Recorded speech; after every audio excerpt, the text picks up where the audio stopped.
Cory Doctorow is a science fiction author, activist, journalist, and blogger, as well as co-editor of Boing Boing and the author of young adult novels like Homeland, Pirate Cinema, and Little Brother, and novels for adults, including Rapture of the Nerds and Makers. He is former European director of the Electronic Frontier Foundation and co-founder of the UK Open Rights Group. He's joined tonight in conversation with David Peskovitz, head of creative services for Medium.com and co-editor and managing partner of Boing Boing. Launched as a print zine in 1989, Boing Boing now has 5 million monthly readers. Cory and David will be discussing the state of copyright and creative success in the digital age, the subject of Cory's new book, Information Doesn't Want to Be Free. So please join me to welcome Cory and David.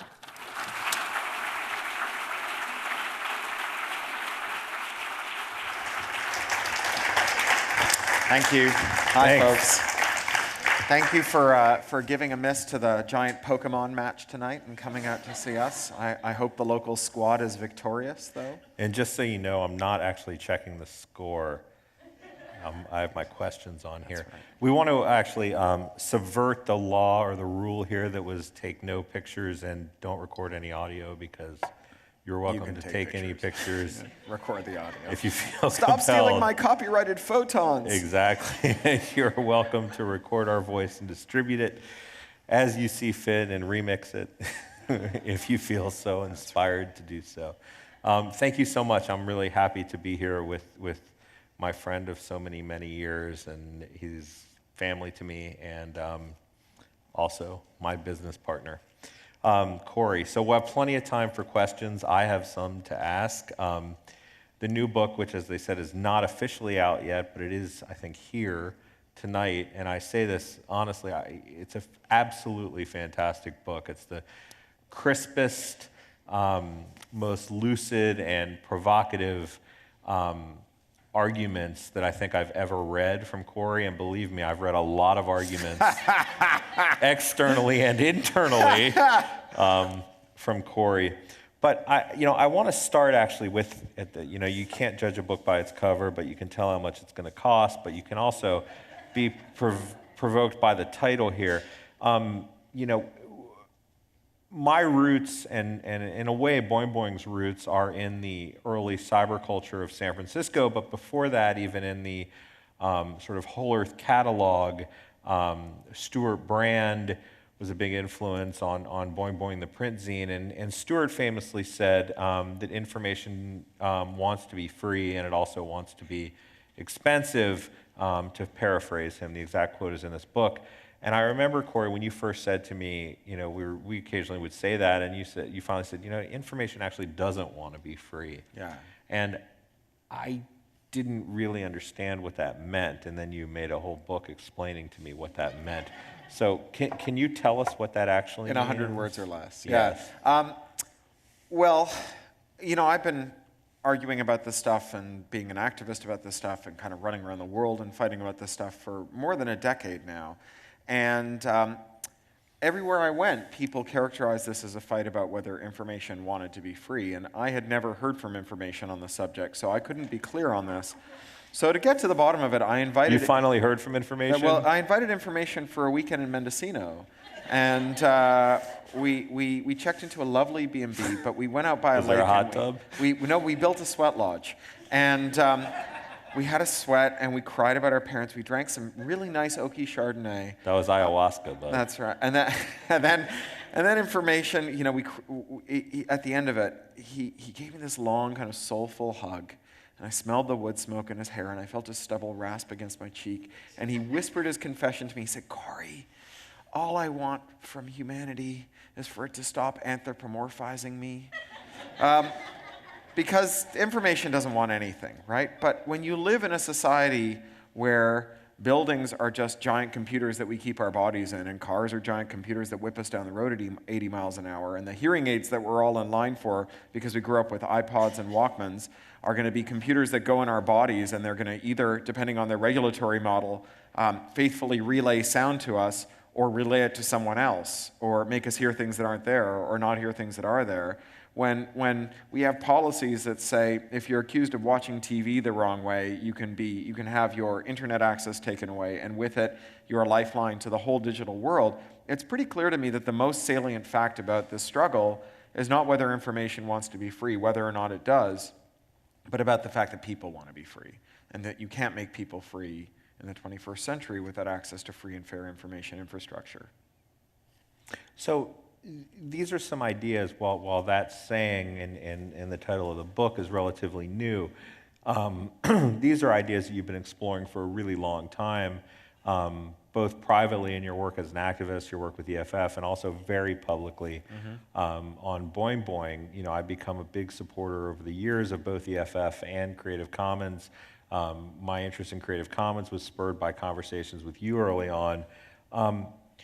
Why now? Why is now the right time that you said, okay, I'm going to pause, or actually not pause, writing my fictional books, and put all these ideas in one book? Well, I feel some urgency right now because I think that we made this kind of devil's bargain in the late 90s with the Digital Millennium Copyright Act, where we said that in order to solve this business problem of the entertainment industry, which is that they wanted to maximize their profits by controlling how you use the works they sold you. So they wanted to sell you a movie, but make sure that you could only watch it once, or sell you a book, but make sure you couldn't give it to anyone else.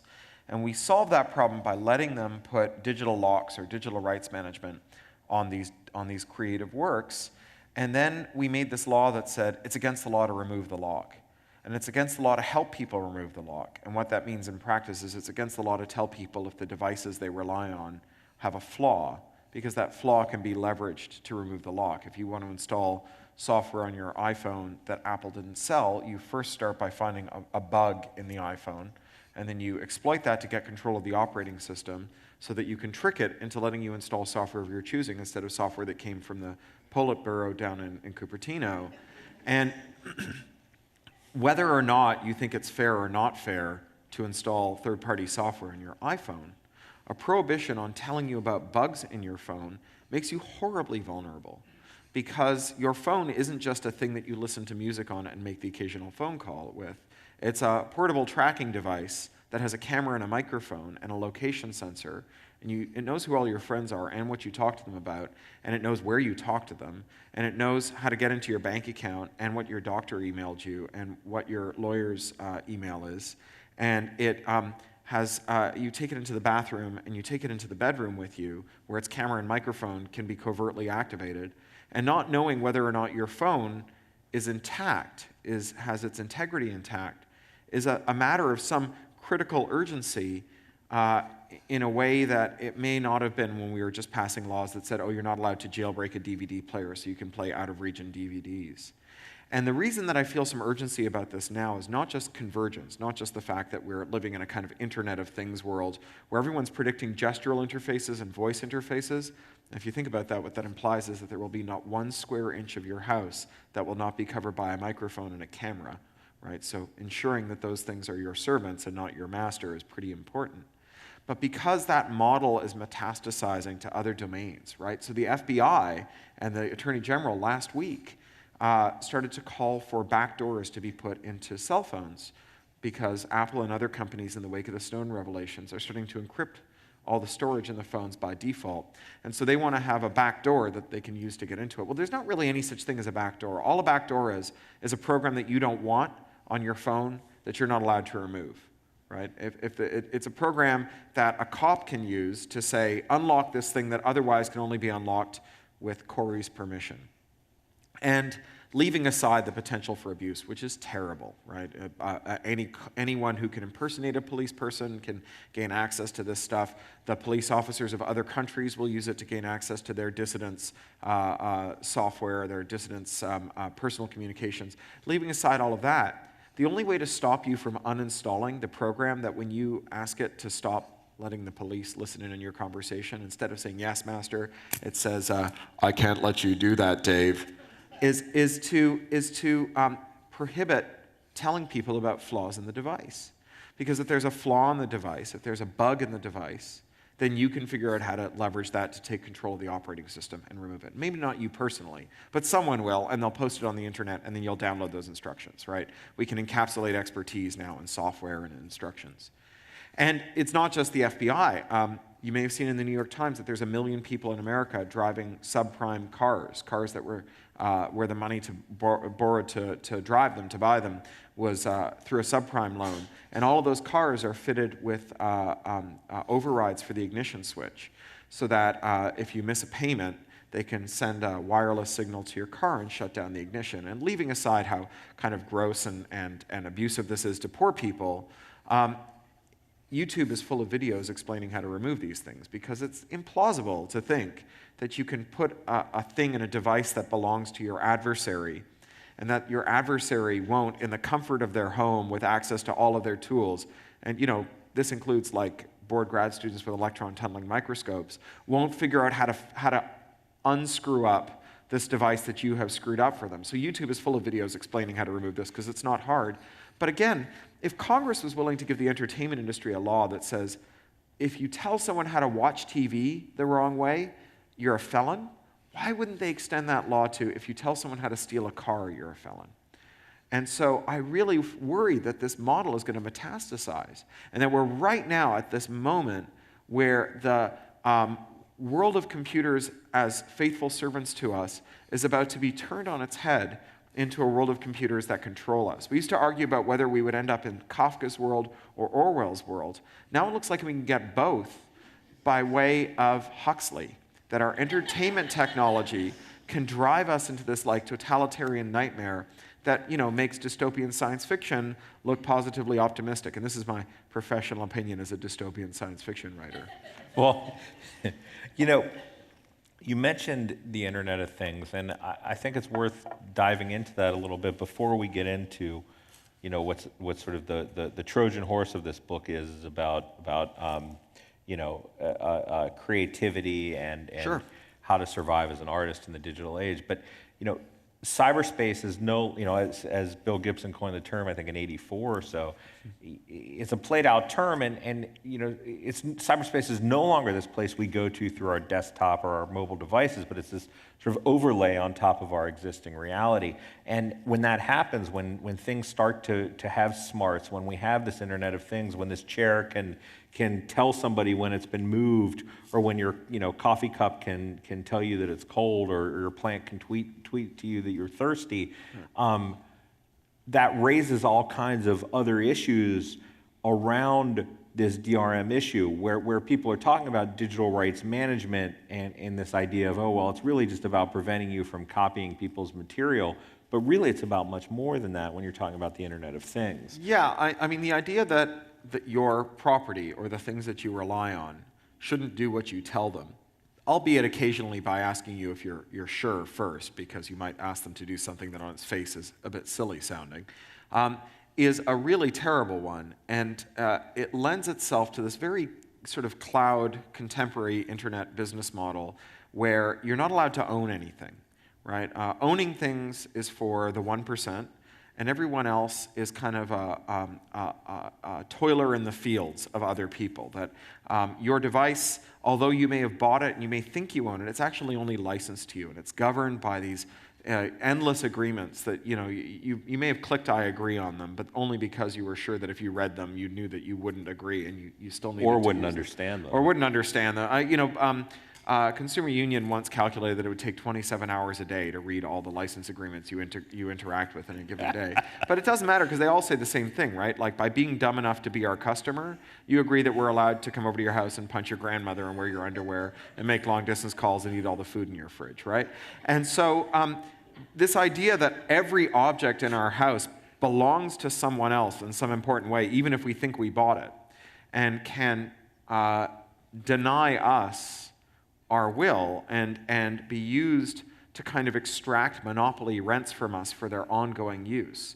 If you think about, like, a good contrast here is CDs and DVDs, right? Because they're very similar technologies. The only difference is that DVDs have this digital rights management thing that's supposed to stop you from copying them illicitly, and CDs don't. And it's not hard to use a DVD in the way of your choosing. A Norwegian teenager named Jan Johansen and some of his friends figured out how to do it in an afternoon about 10 years ago.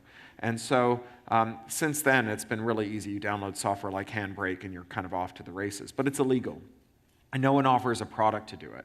And so if you examine the feature set of CDs and DVDs since they were introduced, you can see that there's this weird contrast. CDs, if you bought $1,000 worth of CDs in 1996, today, instead of just being able to play them, you can rip them and then mash them up, and you can stream them, and you can back them up, and you can share them with your friends, and you can use them as background music and alarm tones, and you can put them in your YouTube videos, and your kids can put them in school reports. All of those features were like lurking in your CD, and through the march of technology, they've been opened up, and you've realized all that latent value. Now think about a DVD, right? A DVD is about the same age now. It's like, sort of 18 years old, but in the 18 years since the DVD came around, not one new feature has been added to it. All you can do with a DVD legally is watch it. So if you want to listen to your CDs on your tablet or your phone, you just rip them and load them onto your phone. If you want to do the same thing with your DVDs legally, you have to buy them again. So you can think of this as like the urinary tract infection business model, right? With the CD, all the latent value in the CD flows in this kind of healthy gush, very satisfying, right? But with a DVD, all of the value comes out in this painful dribble, right? Where every time you want to unlock another feature that was latent in the DVD, you have to pay again and again and again and again.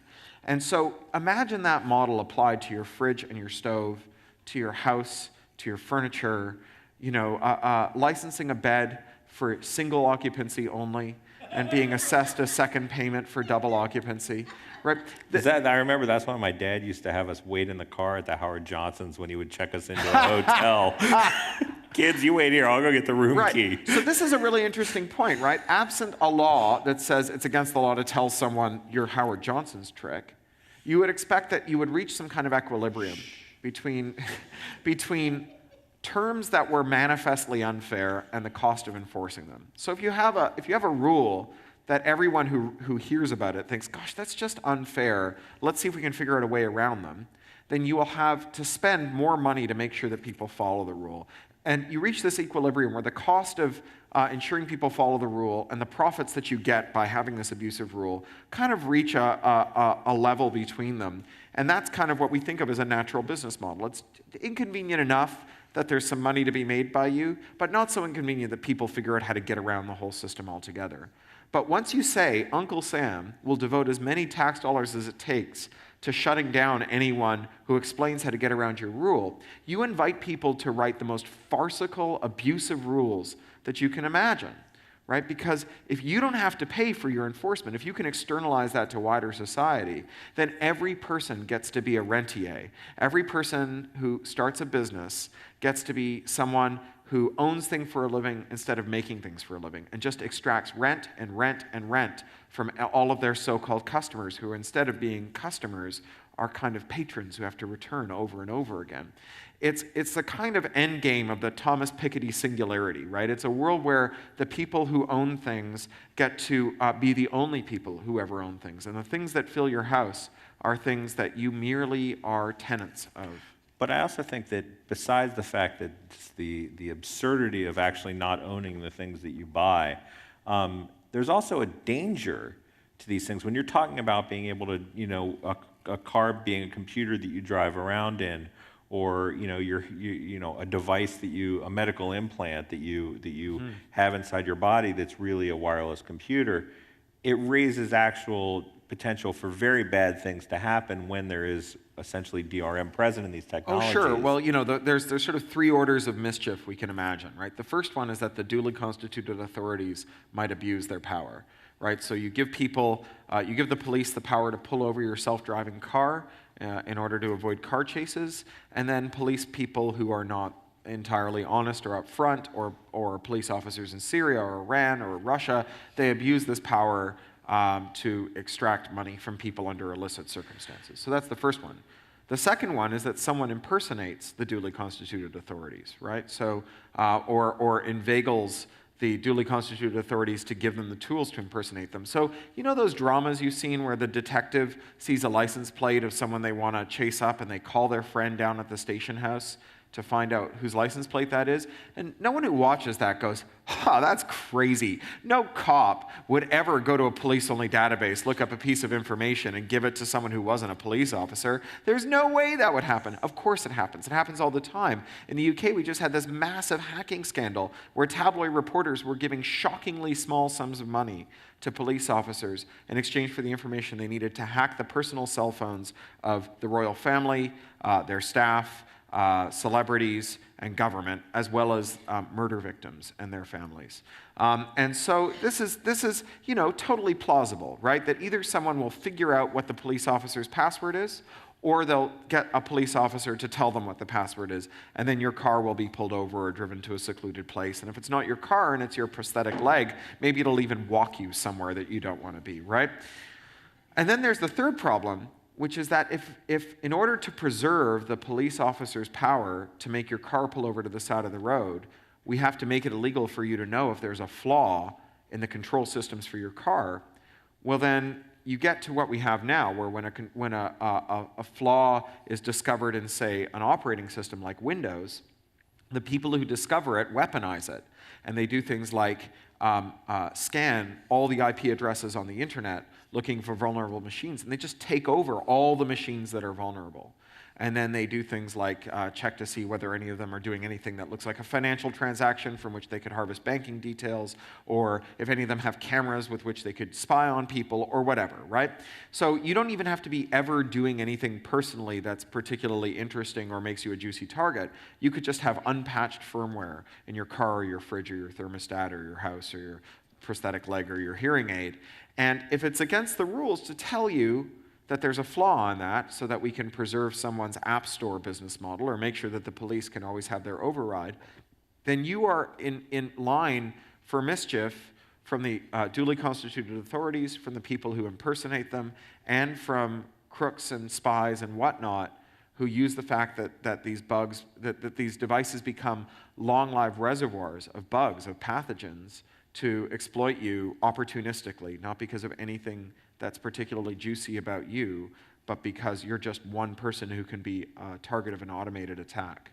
So in that way, there is the fact that the problem here is completely hidden from you, but there's also the reality that it seems that technological copyright protection seems like, or DRM, seems almost like a fool's errand, because the reality is it's a real pain in the ass, but I downloaded Handbrake and ripped all my kids' DVDs so they can watch them on the tablet instead of having to buy them again. And because kids like to use DVDs as ice skates. Yeah. Exactly. Or coasters. Yeah. Or you can jailbreak your phone. So it seems like not only is DRM a terrible idea, it doesn't work. Yeah, I mean that's the other harm here, is that there are problems that what computers will create for us. It's not like everything you can do with a computer is a nice thing. And so I worry about some of those things: drag racing, self-driving cars, and guns that are printed on 3D printers, and the kind of mischief you could get up to with like mesoscale or smaller scale biological printers or compound printers. Surely there's a lot of potential risk out there. And we need answers, right? We need actual solutions. Right now, most of our security is kind of TSA security. It follows the security syllogism, which is something must be done. There, I've done something, and now something has been done, right?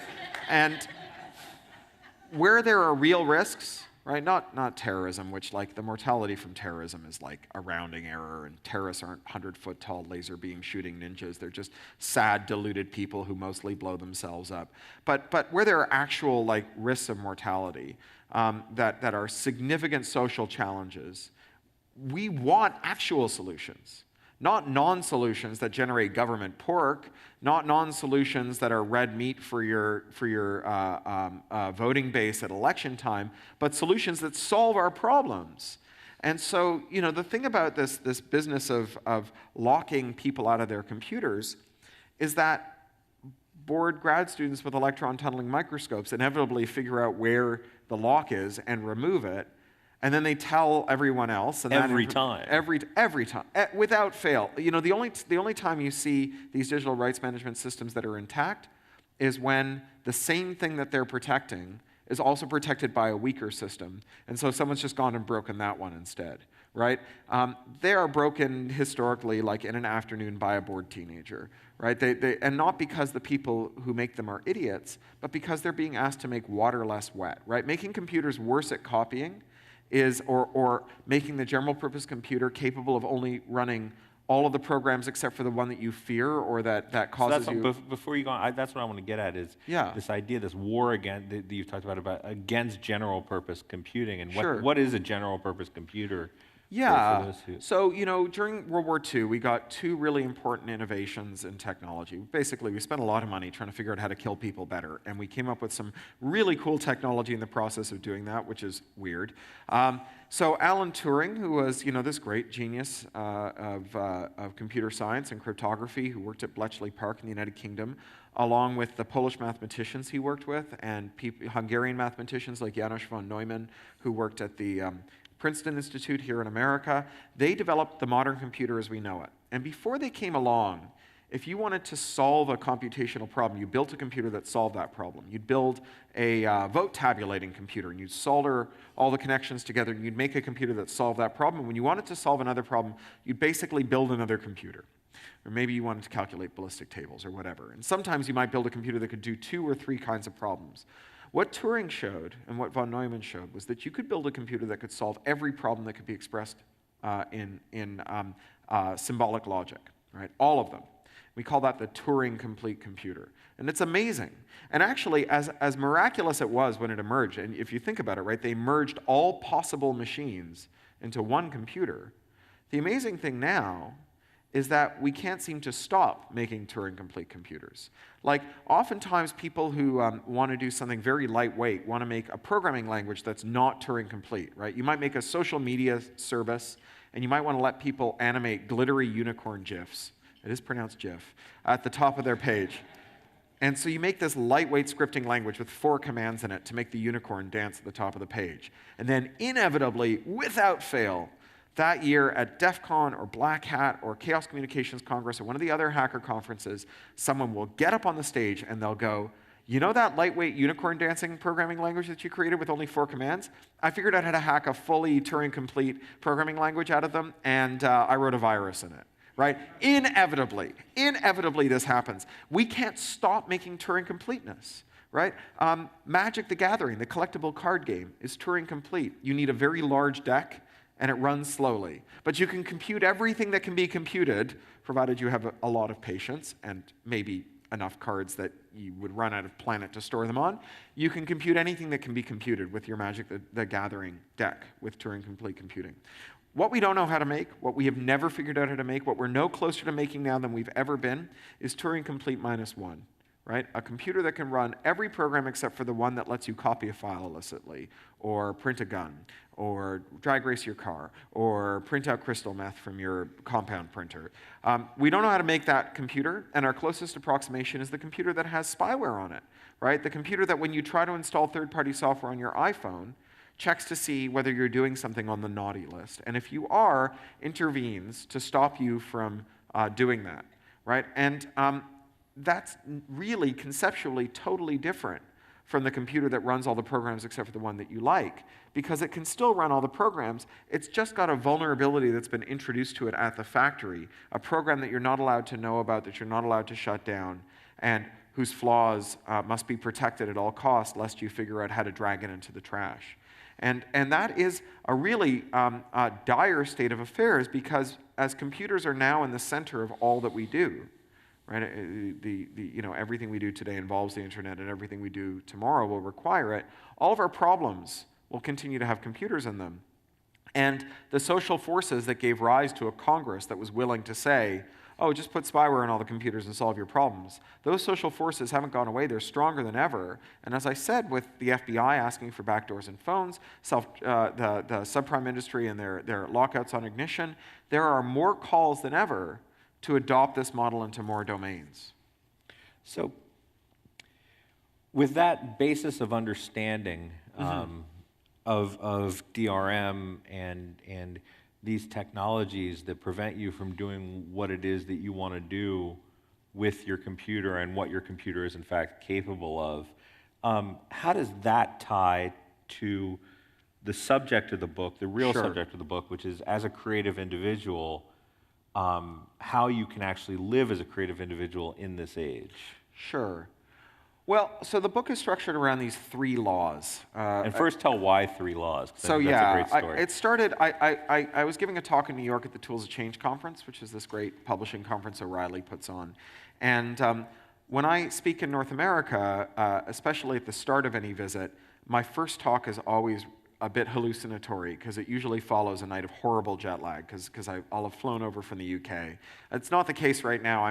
This is the last city on like a 27-day tour. I am touring complete. But That's great. at the He start set himself up for that That's joke. right. It's beautiful. At the start of this tour, I was really giddy, and so in New York, when this story takes place, I was up at 3 in the morning, and I came up with a great kind of hook for my talk. I came up with what I called Doctorow's Law for digital rights management, and I went and I gave this talk with Doctorow's Law in it. And then, if you're in New York and you're a writer, the way that you get a free lunch is you let your agent take you out. So my agent took me out for lunch. And he used to be Arthur C. Clarke's agent. He now represents the Arthur C. Clarke estate. And his name is Russell Gale. He's a great guy. And I said, Russ, I came up with a law, and it went down great. And he said, if there's one thing I learned from representing Arthur, it's that you got to have 3 laws. So I have 3 laws. And the first law is anytime someone puts a lock on something that belongs to you and won't give you the key, that lock isn't there for your benefit. So we can think about the major cost of digital rights management as being the cost to society or the cost to consumers and not getting those features unlocked. But let's focus on the creative people. But if you're a creator, what happens with these digital locks is that because only the company that puts them on your work can take them off, you effectively deliver your customers to companies like Amazon or Adobe or Apple, that's just the A's, and then they get to crazy glue your customer to them. They get to put them inside their walled garden, and you can't ever take them out again. So every time you sell a book on Amazon that has their digital rights management on it, because only Amazon's allowed to remove it, you raise the cost of someone leaving Amazon's ecosystem to follow you to, say, Apple. So this is playing out right now in real time. There's this big publisher called Hachette. There's only 5 publishers left, big major publishers. 2 of them are German, one owned by a newspaper family, the other one owned by arms dealers.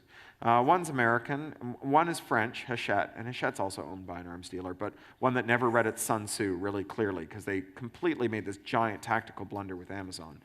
And Hachette had this ironclad rule: if you sell books on Hachette, if you sell Hachette's books, you have to put digital rights management on them because they hate piracy. Of course, it doesn't stop people from pirating Hachette's books. All of Hachette's books can be downloaded for free with the same number of clicks as it takes to download them from Amazon, with the DRM already removed by someone else smarter than you or more patient than you. It's as is the case with everything, right? But what this has done is meant that when Hachette and Amazon sat down at the table to renegotiate their deal after 10 years, Hachette was the first company whose standard Amazon ebook deal had run out. Amazon asked them for kind of an arm and a leg and the sun, the moon, and the stars, and Hachette said no. And Amazon said, all right then, you can't sell your ebooks or your print books on our service anymore. So Amanda Palmer, whose book The Art of Asking is coming out. And she's speaking here. Who's speaking here? Yeah, you can't buy Amanda's book on Amazon. The only Hachette book that you can reliably buy on Amazon is Brad King's book, which is about Amazon. And all the other books have been delisted by Amazon, right? Now, under normal circumstances, what you would expect someone like Hachette to do, because they're not lightweights, you would expect them to say to Amazon, all right, then, if that's the way you want to play it, here's the deal. We've just made this app. We're going to advertise on the side of buses and buildings around the world. And what it says is, if you want to keep on reading J.K. Rowling and all the other authors you love, Amazon won't sell them to you anymore, but this app will convert all of your Amazon books to run on Google or Apple or Kobo, anyone you want to read with, because we think that what matters is the writers you love, not the people who ran their books through a shell script before you bought them, right? And moreover, all of our books are 50% off with everyone except Amazon until Amazon sees the light. Well, maybe with one publisher it wouldn't have worked, but when Simon & Schuster sat down at the table, Macmillan, Bertelsmann, if they all started to do this, Amazon would really be over a barrel. But when they told Amazon, I'm sorry, we're not accepting your terms, Amazon said, guess what? your customers to follow you to Kobo or Apple or Google, they will have to abandon the investment they've made in your books through us and buy them again somewhere else. Like, imagine if every time you bought a book at Barnes & Noble, you had to buy a bookcase at IKEA, and only Barnes & Noble's books could go on it, right? You can see how that would be awesome for Barnes & Noble and not terrible for IKEA, but it would sure suck for everyone else, including you. So the world has got lots of different business models in them for the arts, and most of them don't work for most people, right? Earning a living in the arts is like a Six Sigma event, right? Imagine a firing line of millions of people flipping coins. Now, some of those coins are going to land edge on, right? And if you flip coins more, you've got a greater chance of the coin landing edge on, right? The harder you work, the better the chances. And if you practice, you might get a little better at it. But at the end of the day, the people whose coins landed edge on, those people were mostly lucky. When you look at the winners in the arts, and I'm one of them, right? Those people mostly got lucky. And there are people who are great at what they do, who make wonderful work, and they didn't make it. And that's just the nature of the arts. We've never had a policy that would produce a middle-class income for everyone who wanted to be an artist. And I don't think we ever will, unless it's, if you call yourself an artist, we give you $40,000 a year until you stop. Short of that, we've never had a policy that would resemble it. But the important thing is that at every moment in our history, regardless of what kind of art was commercially viable and what wasn't, or which artists were succeeding, which ones weren't, there was a lot of art, and we continue to have a lot of art. And for me, the important thing is not making sure that whoever made art last year can go on making a living making art this year, except for me personally. I would like to solve that problem personally. The important thing for me as a member of a society is to make sure that that the people who are making the art that we love are compensated fairly. And so that means that we need to arrange the economics of art so that the lion's share of money goes first to the artist, second to their investors, the publishers, the labels, the studios, and finally to the companies that put the shell scripts, that works through a shell script and collect some PayPal for them. Right? Those people should get the last bite at the apple. But when we say to the intermediaries, the shell script people, the people who take the works to the audience, that they can lock the customer to them, then they get to command an undue share of the income from the sale of our creative works, and that reduces the artist share. So as between the investors and the distributors get the best of it when we have digital rights management. And then we have this business where the distributor, the investors, the labels, the studios, the other parts of the industry have waged war for 15 years on the companies that take our creative works out to our audiences, the YouTubes, the Googles, the Kickstarters, and so on, arguing that YouTube, like Viacom said, YouTube should have a lawyer inspect all 96 hours of video they get every minute before it goes live, or be liable for $250,000 per viewing for anything that infringes copyright, right? Well, this is a crazy idea. And it's not just a crazy idea because it is so manifestly unfair, but because we know what that system looks like. It looks like cable TV. That's the regime in cable TV, right? If you want to put something on cable TV, either you pay a lawyer to review it, and that lawyer assures you, your insurer, that you have to get your indemnity insurance from before cable will air it, that it doesn't infringe copyright, or the cable operator pays a lawyer and pays you whatever you were going to make from that video minus what it cost to have the lawyer. One way or another, you get less money. But what's more important is that cable only has 500 channels on a good day. Right? Remember the 500-channel universe, how exciting that was? And in a world where we have 5 book publishers left and 4 labels and 5 studios, those companies have a buyer's market for our work. When there are fewer buyers for our work, the terms on which we sell our work get worse. So if you're a recording artist and you sign to a major label, you have to agree to let them take what's called breakage out of every one of your quarterly royalty statements. Well, that breakage is a line item that's based on the statistically likely number of vinyl records that will be broken between the factory and the retailer, but it's taken off of your MP3 royalties. Right? Remember that Lily Tomlin sketch from Saturday Night Live, We Don't Have to Care, We're the Phone Company? Right? When a record label says to you, we're taking breakage out of your MP3 label royalties, and all the other record labels have the same deal, they're saying we don't have to care. Right? We know that this is unfair, and up yours. Right? The only way you get around that is by having other ways that you can go out and make money. And that's the platforms. That's all the other different ways that we can piece together a publisher. Whether you're Amanda Palmer going to Kickstarter, whether you're Jonathan Colton making a go of it all on your own, whether you're Hugh Howey who starts as an indie and publishes the book Wool and becomes a bestseller, and then negotiates a deal from Simon & Schuster that's better than any other writer has gotten from Simon & Schuster this year.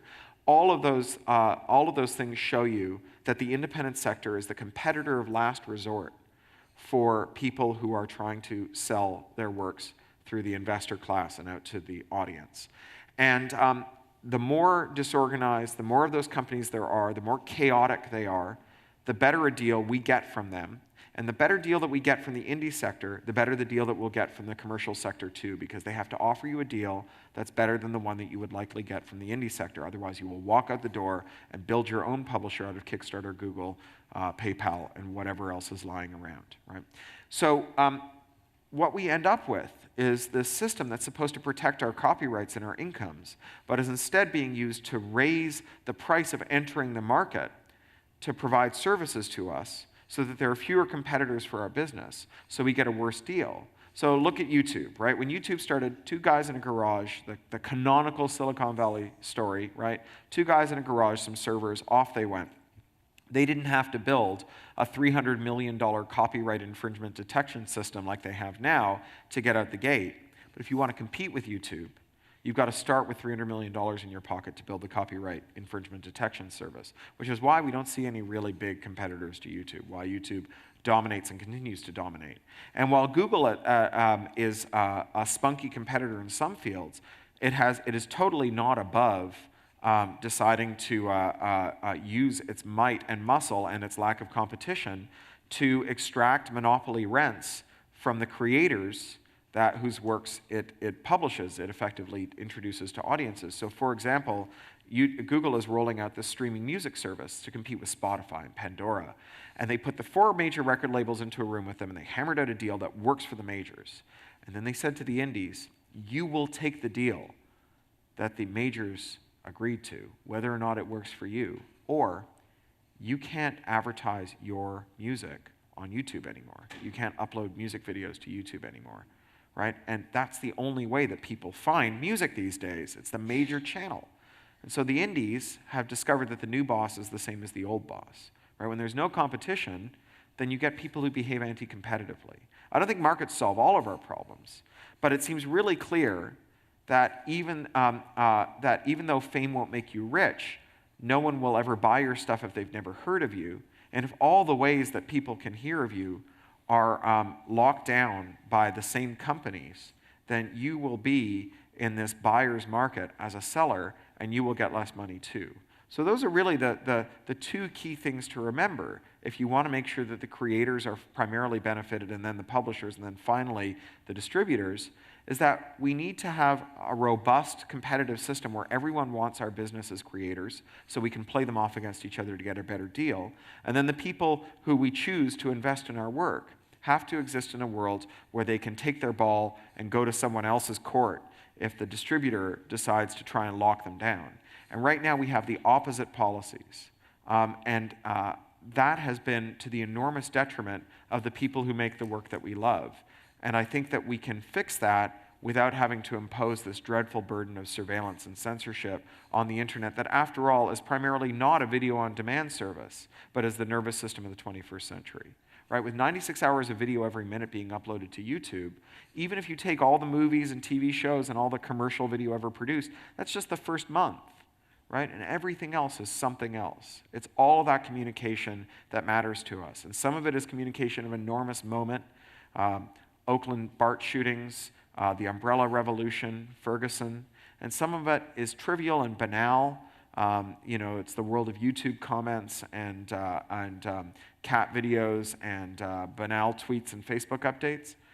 But those banal moments are also important, because when my wife comes down to breakfast in the morning and I ask her how she slept, it's not because I don't know how she slept, because I sleep next to her, right? I know she slept to a nicety. When I ask her, I'm like encrypting a message in the world's easiest to crack cipher.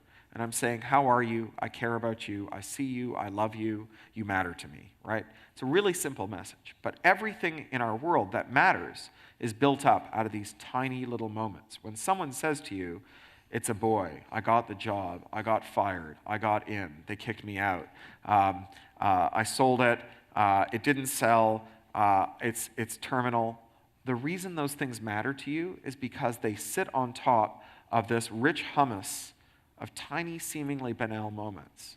And to say that we're willing to sacrifice our ability to have those moments in order to make sure that we can go on watching Police Academy sequels is just grotesque. Thank you. Wow. So, Cory, one of the things that, the extreme sort of side of this is that something you've been doing since, I think since Down and Out in the Magic Kingdom, and of course we do it on Boing Boing too, which is that everything we create on the site and that you write is released under Creative Commons license, and you can do whatever you want with it. You could print out a book of all the Boing Boing posts and give them out to everybody in the world, and we would applaud you, and it would be perfectly fine. Be a thick book. It would be a thick book. We were just talking about that. And it would have a whole chapter on Bigfoot, thank God, which I know gets your goat. But the question I have is, one of the criticisms I think that we hear every so often, and I sort of know the answer to this, but that I think we hear about you, and I think we've even heard about Boing Boing, is that we're able to give our stuff away and still support our families doing our various things because we already have some level of recognition or some audience that we're really grateful for, who are in fact also willing to pay or patronize our sponsors that we, or these various other things, or buy your print books when they download your books for free. Right. But not everybody is in that situation. Sure. It's funny, when my first novel was published in 2003, like 11 years ago, I released it under Creative Commons license, and the skeptics said, well, of course he can afford to do this. No one's ever heard of him. What has he got to lose, right?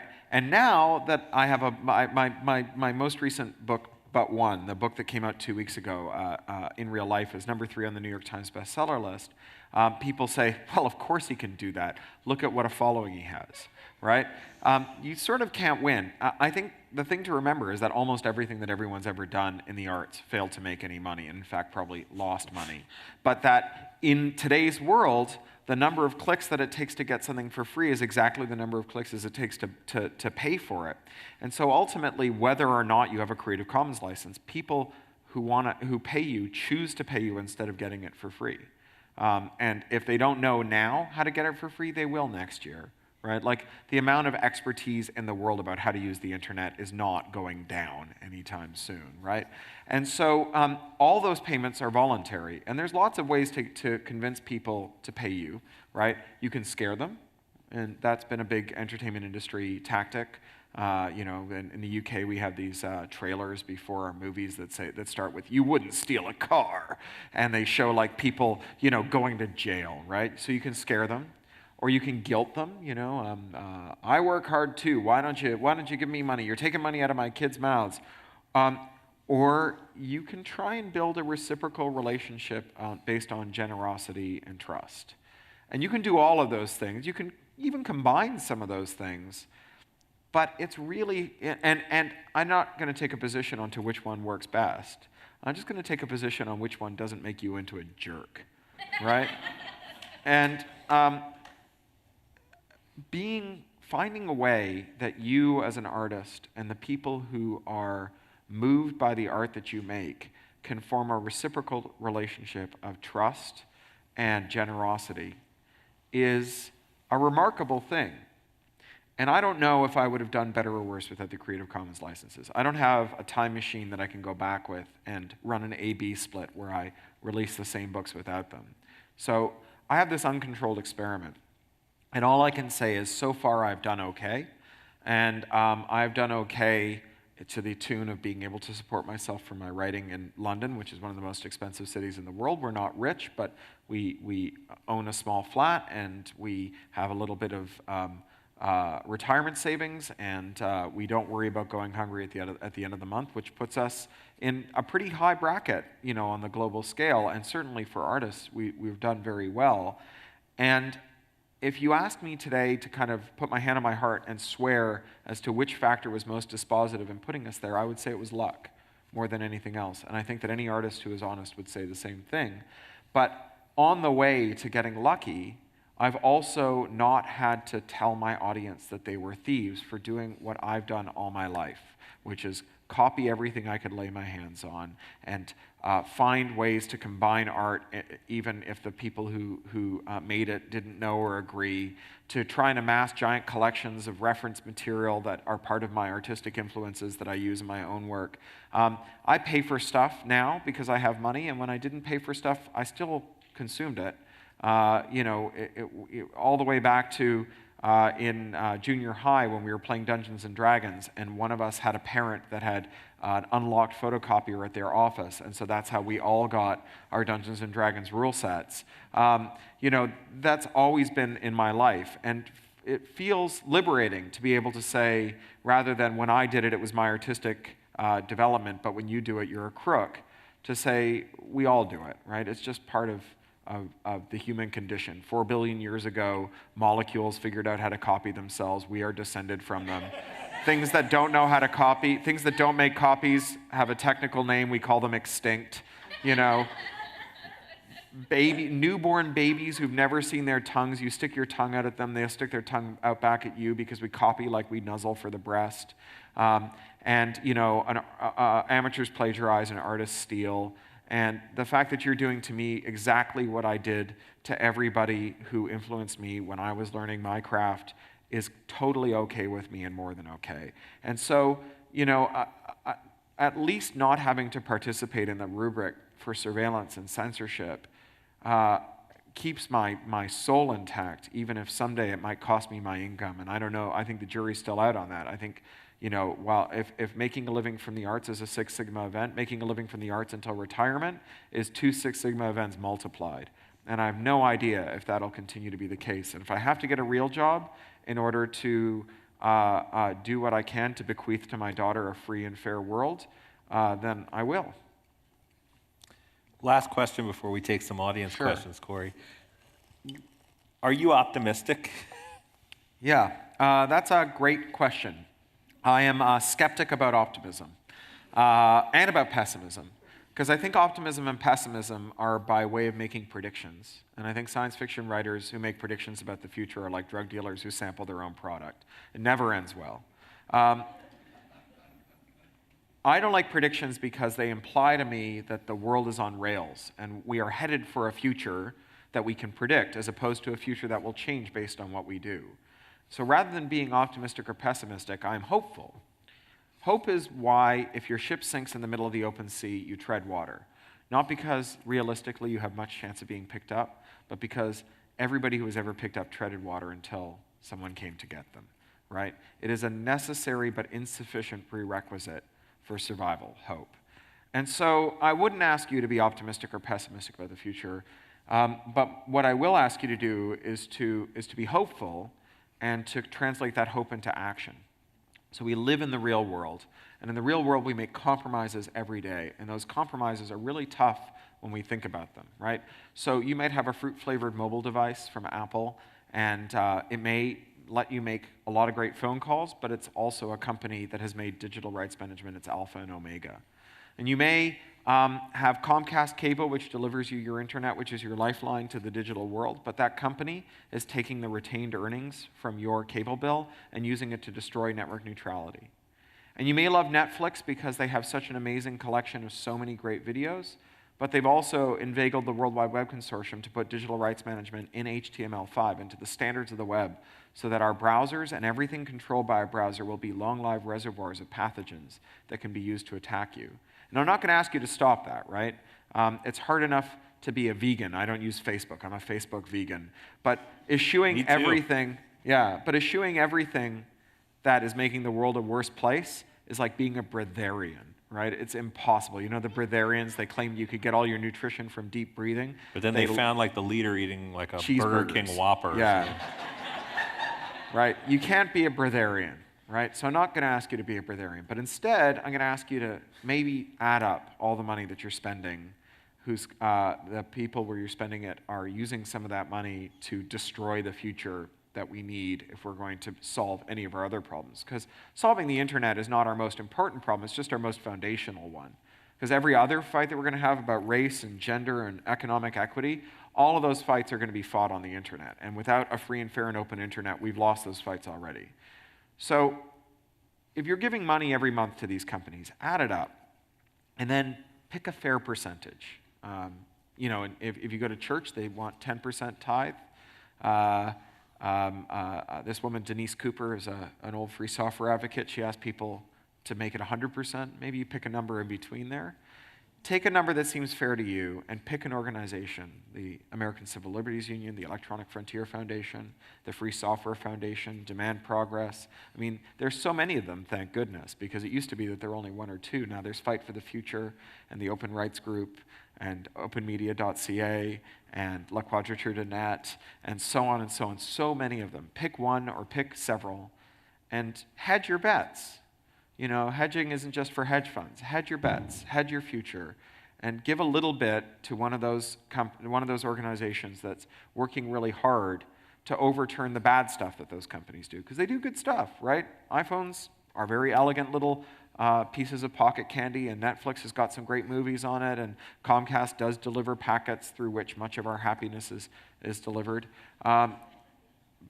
But they are using the money that we give them to screw up the world really mightily. And so I have hope that we can make the world a better place.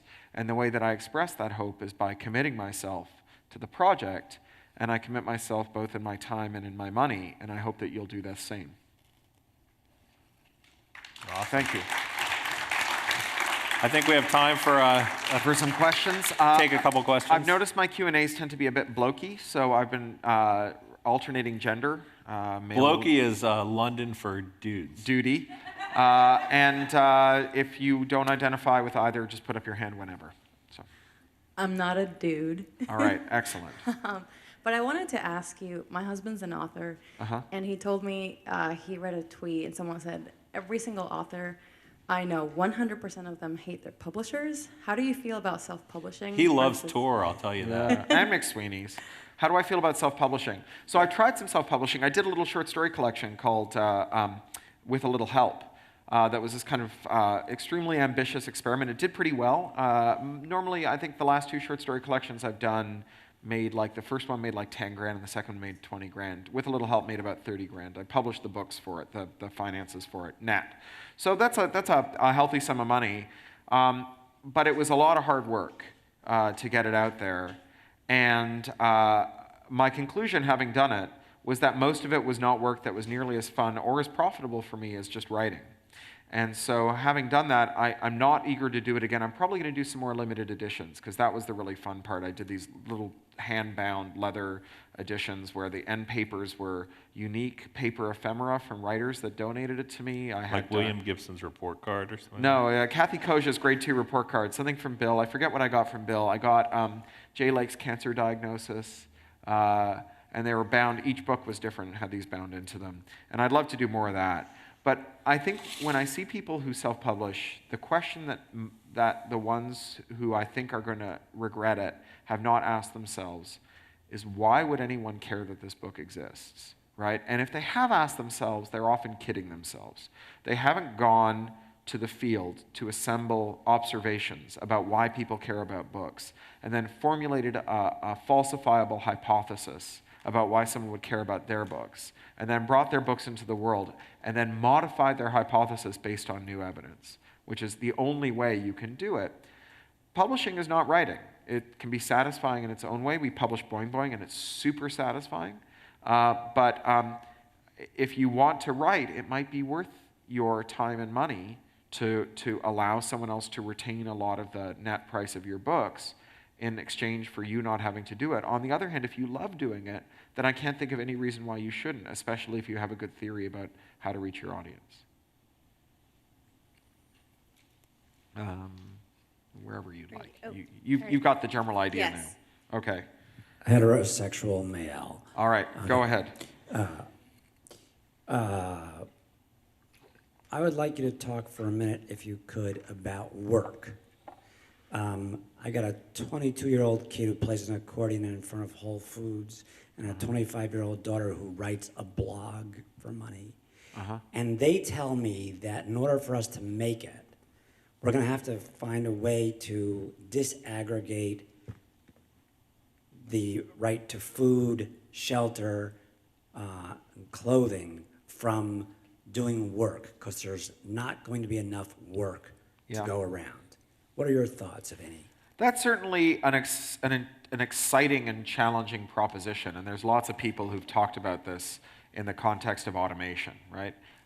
There are optimists about economics who say every time we've invented robots that displaced a bunch of people, we've invented jobs for those displaced people to do. If not them, then maybe their kids, which, you know, is true-ish. It's not entirely true, but it's true-ish. And it's certainly true that automation has given us untold productivity gains, and that those productivity gains are, generally speaking, they translate into prosperity and are good, right? There is nothing wrong with the idea of inventing a self-cleaning toilet. But the problem is that everyone uses toilets and not everyone cleans them. And if the people who clean the toilets are not beneficiaries of the productivity dividends from the self-cleaning toilet, then we end up as a human species with our brothers and sisters and people we care about for whom our economy no longer has any use for. And I think that we have arrived at this consensus that the most important of all human rights is property rights, and that consensus implies that if there is nothing for you to do, then there's no reason for you to be around. And this has been a terrible thing. I think it's been super corrosive. It accounts for a lot of the widening gap between the rich and the poor, which is extremely socially destabilizing. I think one way to think about the Snowden revelations and the increased militarization of the police force is that historically the way that the aristocracy has diffused the social instability of wealth disparity is by allowing for redistributive policies that make not necessarily just tax, but also labor law, environmental law, health and safety law, tenants' rights, and so on, that have resulted in that tension being diffused because not everyone was either direly poor or extremely rich, but that someone has done the cost benefit and realized that in an era of high automation, that you can actually more cheaply maintain social order by hiring guard labor and doing mass surveillance. And that's my major worry about the present that we live in. And it's not related to the arts, but it is related to this question about the internet, and particularly the surveillance questions about the internet. And it's one of the reasons that I feel like there's some real urgency to making sure that our network infrastructure is free and open. Yep, go ahead. Hi. Whoa, really loud. Sorry. That's okay. I work with youth, and the youth I work with are here in San Francisco, and they read Little Brother? Yep, Little Brother last year, yeah. And I'm wondering if you could talk a little bit about your choice to be a young adult author, talking about the topics that you're talking about. Many of our students that I work with are constantly on their phone. We're always taking them away, and they're, you know, in a world where they have to download stuff from their teachers and constantly are on computer things. And so I was wondering if you could talk a little bit about choosing to talk specifically to youth. Yeah, I mean, I still also write books for adults. I'm at the tail end of a 180,000 word door stopper for grown-ups. But and don't ever write a book on tour. It's a terrible idea. So I decided to write young adult novels. I'd always read them, and I decided to write them after a bunch of friends of mine started writing them and describing the immense satisfaction of writing for young people, and it is incredibly satisfying. My friend Stephen Bruce, who's a wonderful fantasy writer, he says, telling someone that you think their book is bad is like telling them their kid is ugly. Chances are they did everything they could to prevent it, and it's too late now, right? But when kids do it, I make a huge exception, because kids don't tell you your books are bad because they lack social graces. Kids tell you what they don't like about your book because they read it as a lever to pry open the world.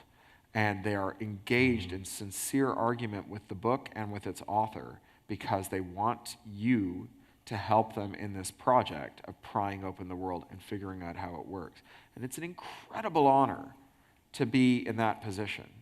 But also writing young adult scenarios is really exciting and fun because the life of an adolescent, as you know, is full of drama, and not drama in the kind of pejorative, like, playground drama sense, but drama in the sense of doing things over and over again whose outcomes you can't know viscerally because you've never done them before, right? The first time you do something is always different from the 10th time.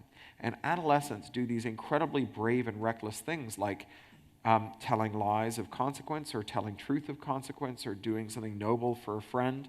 And every time they do it, they go into it without any way of knowing for sure whether or not they'll make it through. And when they're done, they're a different person than they were before they started it. It's this super dramatic thing to live through. I think it's why so many young adult novels end with a virginity loss scene. It's because it's kind of a literal climax to all these figurative virginity losses where you are changed by doing something that you've never done before. And I find writing those scenarios just like they just sort of write themselves. They're great. And also, I wanted to write stories in which young people use technology to seize control of their world instead of having control taken away from them, which is the major project of technology as it connects to young people today. We talk a good line about STEM education and wanting kids to learn their privacy, but the Communications Decency Act says that every school and library and anywhere else with federal funding has to have spyware on the network to stop people from looking at naughty web pages. It doesn't actually work, right? There's no boiler room big enough to fill it with prudes who could sort the good web from the bad, right? And so there's innumerable things that kids should be looking at that they can't see, and things that they should never see that they end up seeing. But in the meantime, the companies that provide these services, their major market isn't schools or corporations. It's repressive governments that buy it for whole countries in the Middle East and in the former Soviet Union. They repackage this stuff for use in American schools. And there's no way to censor the internet without spying on it, right? The only way you can tell whether or not someone is trying to visit a web page that's naughty is if you look at all the web pages that people visit. So we're effectively like funneling our kids' internet traffic to war criminals.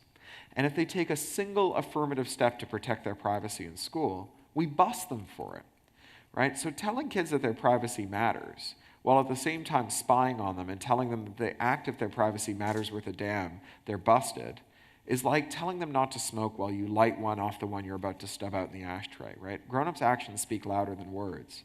And so I wanted to give them a narrative in which technology is something that they can seize control of rather than something that takes control of them.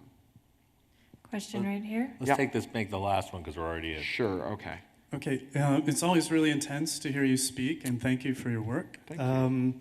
But I wanted to highlight this idea, which is not just coming from you, but that the internet is the central nervous system of our society, of being somehow right now. And that's somehow, for me, a little bit of a disturbing notion, because I see the infocentric world kind of creating the dystopianisms that I'm terrified of, something that I just really got a whole new dose of by watching Citizen4. Yeah. And realizing that we've dug our hole really, really deep, and we're in deep shit. And I'm thinking that to analyze our position of being very infocentric, almost like the Anthropocene idea, that we're putting so much stake into this information data world. And you said something like, all the things that we will be doing will somehow be computer related. And I'm thinking about all the things that I love to do are really not computer related. It's like if I go out for a hike in the woods, that's something that I love. It has nothing to do with the computer. And so by making the computer world the center of our society, There's something really, really dystopian about that. So I wonder if you could reflect on So I hear that. what you're saying, and I would invite you to reconsider whether this is about information or the people on the other end of the network. That is really what the internet is delivering to us, right? The project of our species, the thing that made us different from our hominid ancestors, is collaboration, right? Like, you look out for tigers, I'll go gather the fruit, and that one's going to watch the kids, right? And collaboration carries a cost. It's called the coordination cost or the transaction cost, which is making sure that the guy who's supposed to be watching for tigers isn't sleeping in a tree. And so you have to expend some energy figuring that out. In the modern day, that's org charts, and it's meetings and conference calls and mailing lists and all of that other stuff that we do. Which I will add, conference calls and meetings, he hates them. I do hate them. All those things that we do that are the kind of tax on being superhuman. Because doing something with another person, or more than one other person, allows you to transcend the limits of one person, one human, and be superhuman, right? And that superhumanness carries this coordination cost that we've borne since the earliest days of our species.